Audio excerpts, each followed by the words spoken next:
Hello and welcome back to the class number 17 of ratio and proportion. और आज के हम क्लास में सीखेंगे कि प्रोपोर्शन का क्या मतलब हो रहा है, क्योंकि 3 दिन से टॉपिक चल रहा है रेशो प्रोपोर्शन हम पढ़ रहे हैं, लेकिन मतलब क्या है इस प्रोपोर्शन का। तो अपनी अगर आसान भाषा में कहूँ तो प्रोपोर्शन का मतलब होता है इक्वल। ओके, और इस प्रोपोर्शन का सिंबल होता है ये डबल कॉलन। प्रोपोर्शन का ये सिंबल होता है और प्रोपोर्शन का मतलब होता है इक्वल। इसको सिखाती हूँ मैं डेफिनेशन से। अब इसको मैं डेफिनेशन समझाती हूँ। मान लिया हमारे पास 2 रेशो हैं, ठीक है। एक रेशो है हमारे पास P रेशो Q, ओके, और सेकंड रेशो हमने मान लिया A रेशो B। अगर मैं कहूँ कि P ratio Q is equal to A ratio B, और मैंने कहा कि इक्वलिटी के लिए हम इस साइन का यूज़ करते हैं, प्रोपोर्शन के लिए हम इस साइन का यूज़ करते हैं।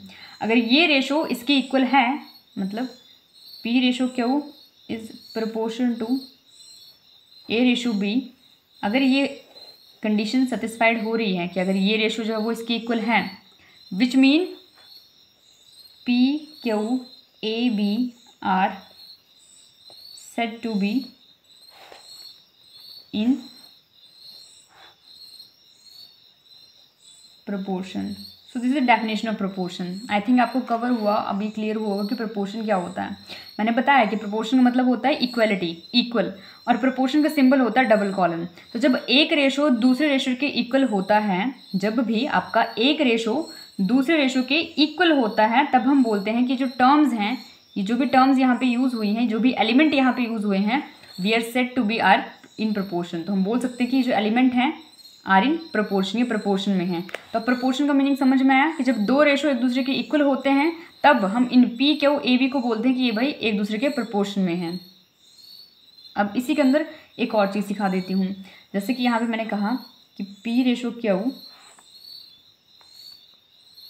A रेशो B के इक्वल में है। अभी जो सेंटर वाले टर्म हैं, इनको हम बोलते हैं मीन टर्म, ओके।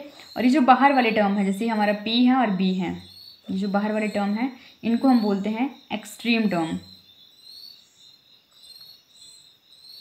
ठीक है।